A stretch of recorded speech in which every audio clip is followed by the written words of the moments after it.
संबंध एसीबी की बड़ी कार्रवाई सामने आई। गिरफ्त में खान विभाग का गार्ड है। खान विभाग के गार्ड को 30,000 रुपए की घूस लेते हुए पकड़ा गया है। अवैध बजरी से भरा डंपर निकालने की एवज में ये 50,000 रुपए की रिश्वत मांगी गई थी। बॉर्डर होमगार्ड के राकेश ने रिश्वत मांगी थी। 30,000 में सौदा तय हुआ। 10,000 एडवांस लिए गए। बजरी माफियाओं की सूचना पर एसीबी ने यह कार्रवाई की। एसीबी के एएसपी हर्ष रत्नू के नेतृत्व में यह कार्रवाई की गई।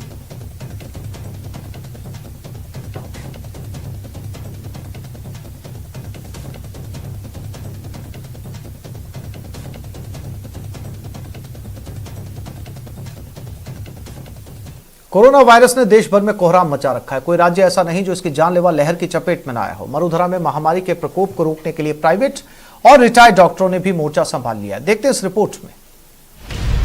मदद को लौटे धरती के भगवान, निजी चिकित्सकों ने संभाला मैदान, रिटायर्ड डॉक्टर भी बचा रहे जान, महामारी काल के मसीहा।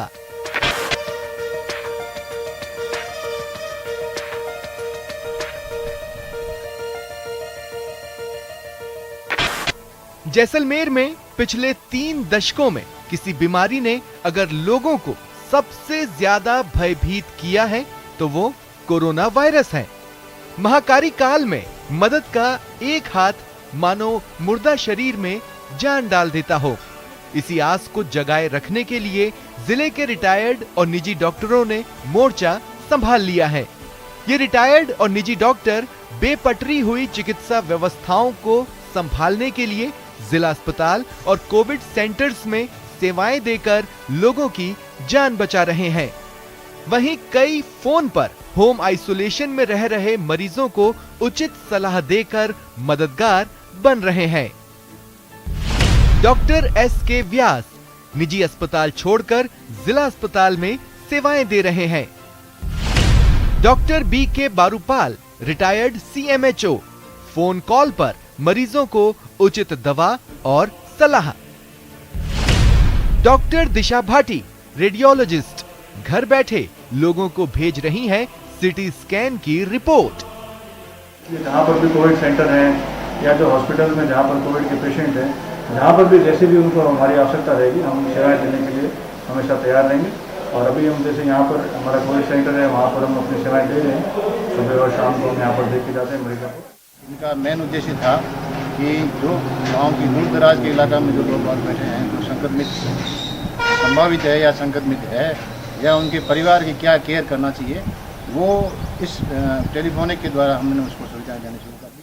पे हूँ अभी और मुझे CT scans direct emergency department of Jawahar hospital से मेल कर दिए जाते हैं और मैं उनको देख के तुरंत स्कोर बता देती हूँ। उसके बेसिस पे आगे उनका ट्रीटमेंट प्रोटोकॉल स्टार्ट हो जाता है। जिला प्रशासन का कहना है कि धरती के इन भगवानों को जिस वक्त जैसे भी याद किया जाता है ये मदद को तैयार रहते हैं।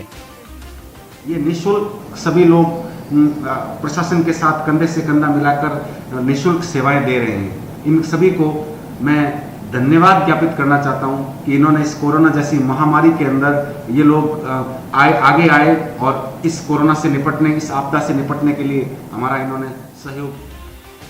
स्वास्थ्य कर्मियों की हिम्मत और आपका हौसला ही है जिसके दम पर एक दिन हम कोरोना जैसी जानलेवा बीमारी को पूरी तरह से मात दे देंगे। न्यूज़ 18 के लिए जैसलमेर से श्रीकांत व्यास की रिपोर्ट। टोंक जिले के दत्तवास थाना परिसर में युवक की मौत के बाद परिजनों ने पुलिस पर गंभीर आरोप लगाए हैं। परिजनों ने मुख्यमंत्री से न्याय की गुहार लगाते हुए सामूहिक अनशन की चेतावनी दी।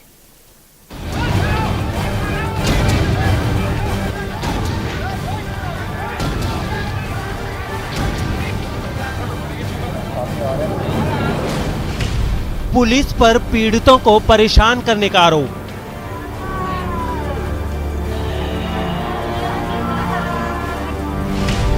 पुलिस की दबिश से खौफ में दत्तवास के बाशिंदे। पीड़ितों ने सीएम गहलोत से लगाई गुहार, खाकी के कोप से हमें बचाओ सरकार।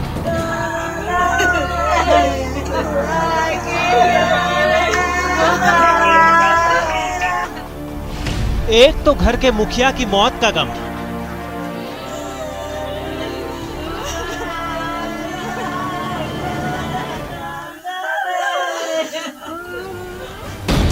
ऊपर से खाकी का बढ़ता खौफ।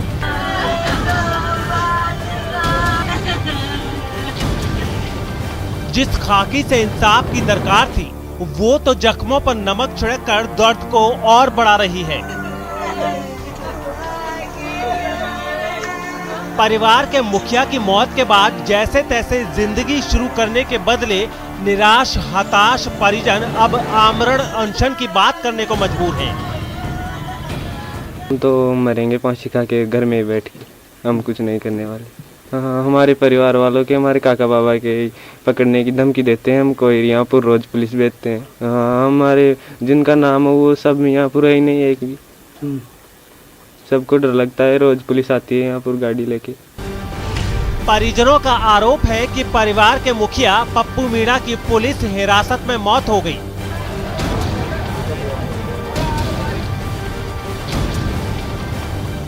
दत्तवास थाने में एएसआई सूरज ने पप्पू से मारपीट की, जिसके बाद पप्पू को खून की उल्टी हुई और उसने थाना परिसर में ही दम तोड़ दिया।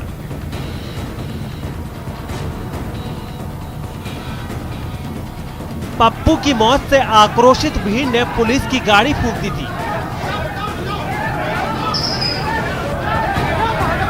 और आरोपियों की गिरफ्तारी तक शव नहीं उठाने का ऐलान किया था।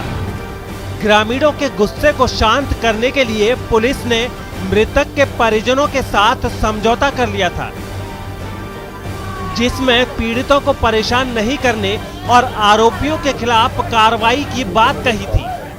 लेकिन अब पुलिस तो पीड़ितों के ही पीछे पड़ गई है। जो भी हमारे समझौता हुआ था उस पर एसपी साहब ने ध्यान नहीं किया, आरोपी को पकड़ा नहीं और उल्टा वापिस हमारे परिवार पर दंड कर रहा है। हमारे परिवार का बच्चा युवा पीढ़ी को पकड़कर उनके पास यानी कि केस लगा रहा है। कल के दाई अगर मान लो जेल में जाता है तो हमारे तो रोजगार भी छिन गया, तो बेचा भी चल गया।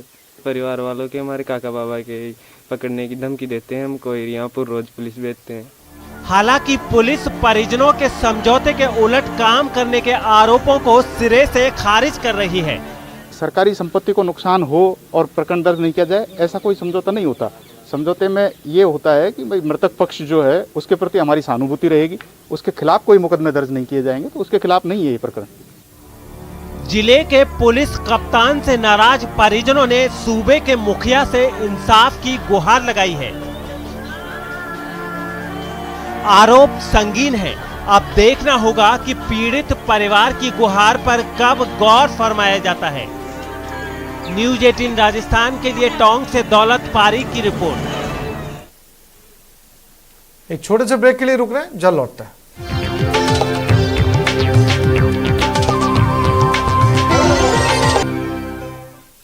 यह खबर टोंक से है, जहां के निवाई सदर थाना में दो पक्षों के बीच थानाधिकारी के सामने चाकूबाजी की घटना हुई। थानाधिकारी भी चोटिल हुए। दरअसल गुंसी में माताजी मंदिर परिसर में कुछ गायों के घुसने के बाद दो पक्षों में विवाद शुरू हुआ, जिसके बाद दोनों पक्ष थाने पहुंच गए और हंगामा करने लगे। इस बीच बात इतनी ज्यादा बढ़ गई कि दोनों पक्षों के लोगों ने एक दूसरे पर चाकुओं से हमला बोल दिया। इस खूनी झड़प में दो लोग गंभीर रूप से घायल हुए। दोनों को अस्पताल में भर्ती करवा दिया गया है।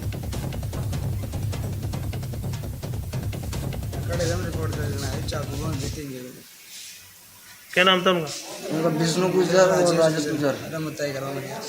सो रहा था मैं कल सो रहा था, तो बाद में चुगा की बोरिया बड़ी थी तदरानी थे, तो छोट के बच्चों विनोद वन गेट दियो गेट था दोनों भाई बनोर ताली जो डर चल गया पीटवा चल गया।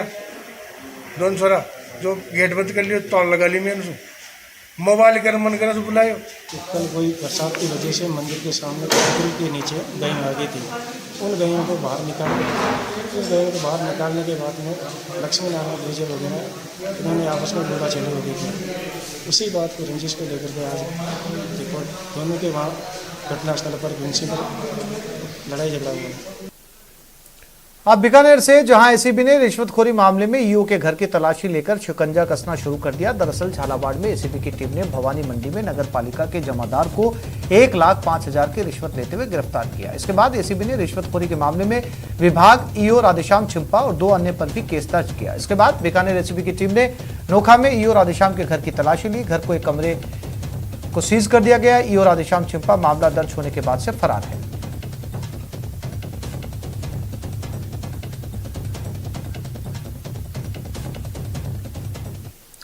नहरबंदी के दौरान हनुमानगढ़ जिले में नहरों में पेयजल स्टोर किया जा रहा है और यही पानी नागरिकों को वितरित किया जा रहा है। लेकिन न्यूज 18 की टीम जब नहरों में स्टोर पानी की स्थिति जानने पहुंची तो हैरान रह गई, क्योंकि सादुल ब्रांच नहर में स्टोर पेयजल में लाश तैरती हुई मिली और पानी भी गंदा था। तो क्या जलदाय विभाग यही पानी लोगों को पिला रहा है?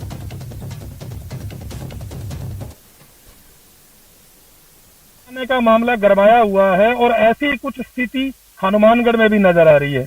इस समय हमें हनुमानगढ़ जंक्शन की ये सादुल ब्रांच नहर है, यहाँ पर मौजूद है और आप देख सकते हैं कि ये पीने का पानी है जो नहरबंदी के दौरान यहाँ स्टोरेज किया गया है और इसके अंदर आपको देख रही है एक लाश, यहाँ पर भी एक लाश तैर रही है। अभी तक कोई इस लाश को निकालने नहीं आया और यहाँ पर आप देख सकते हैं कि पानी भी कितना जो है आपको गंदा नजर आ रहा है। यही पानी आगे सप्लाई होगा। यहाँ पर कुछ लोग खड़े हैं, इनसे बात करते हैं। आप ये बताएं कि नहरबंदी में पानी नागरिकों को पिलाया जाएगा और इसी में लाशें तैर रही हैं, क्या कहना चाहिए? सर ये है तो गलती सर, इसकी कोई देखभाल होनी चाहिए सर। पीने वाला पानी है सर ये। नहीं, इसको लेके कभी कोई शिकायत आपने की हो? कुछ लोग कहीं मिले हो? आप ग्रामीण है यहाँ के? नहीं साहब, वो तो बात सही है, लाशें तो आती हैं, हेड पे निकालते हैं सर। इस बारे में आगे कुछ नहीं मैं बोलना चाहूंगा। मैं जो आपने देखी है वो तो सामने है सर। जैसे कि इनका कहना है कि लाशें अक्सर आती रहती हैं और ये एक बड़ी गंभीर बात है कि नहरबंदी के दौरान ये पानी स्टोरेज किया गया और यही पानी जो है नागरिकों को, हनुमानगढ़ जंक्शन के नागरिकों को, आसपास के गांवों में यही पानी पेयजल विभाग द्वारा वितरित किया जाता है। और इस पानी की स्थिति तो आप देख सकते हैं, कितना मैला पानी और लाशें तक तैर रही हैं। ऐसी स्थिति के अंदर सहज ही अंदाजा लगाया जा सकता है कि पेयजल की क्या स्थिति है और नागरिकों को, जो कि कोरोना भी चल रहा है और कहा जा रहा है कि पानी बिल्कुल स्वच्छ दिया जाए, तो ऐसी स्थिति में आखिर कोरोना कैसे हारेगा? राजू रामगढ़िया, न्यूज 18 राजस्थान, हनुमानगढ़। टोंक के देवली में औद्योगिक क्षेत्र में फैक्ट्रियों से निकलने वाला जहरीला पानी स्थानीय लोगों के लिए परेशानी का सबब बन गया है। देवली के वनस्थली मोड़ अखिल भारतीय हरियाणा गौड़ ब्राह्मण छात्रावास के नाले से होता हुआ तिरुपति नगर में गंदा पानी भर रहा है, जिससे कॉलोनी में रहने वाले लोग परेशान हैं। गंदे पानी की 4 महीने पहले तक रेलवे पटरी के नीचे से निकासी थी, लेकिन रेलवे ने मिट्टी डलवाकर नाले को बंद करवा दिया। कॉलोनी वासियों ने सरपंच से लेकर कलेक्टर तक इसको लेकर ज्ञापन दिया, लेकिन अभी तक कोई सुनवाई नहीं हुई। सर ये सारा पानी जो रिको का और महाराजपुरा का पहले पानी ये नाला था यहाँ पे, तो रेलवे वालों ने उसको बंद कर दिया है। वहाँ पर नाले पे मिट्टी लगा के बंद कर दिया और उन लोगों का कहना है कि अगर आपने खोला तो आपके रेलवे के तहत आपके ऊपर कार्रवाई की जाएगी। तो हम लोग उस नाले को खोल नहीं सकते और उस नाले को बंद करने के उपरांत ही यहाँ पर पूरा पानी भर गया। ये हमारे मकान की दीवार के आके लग गया है।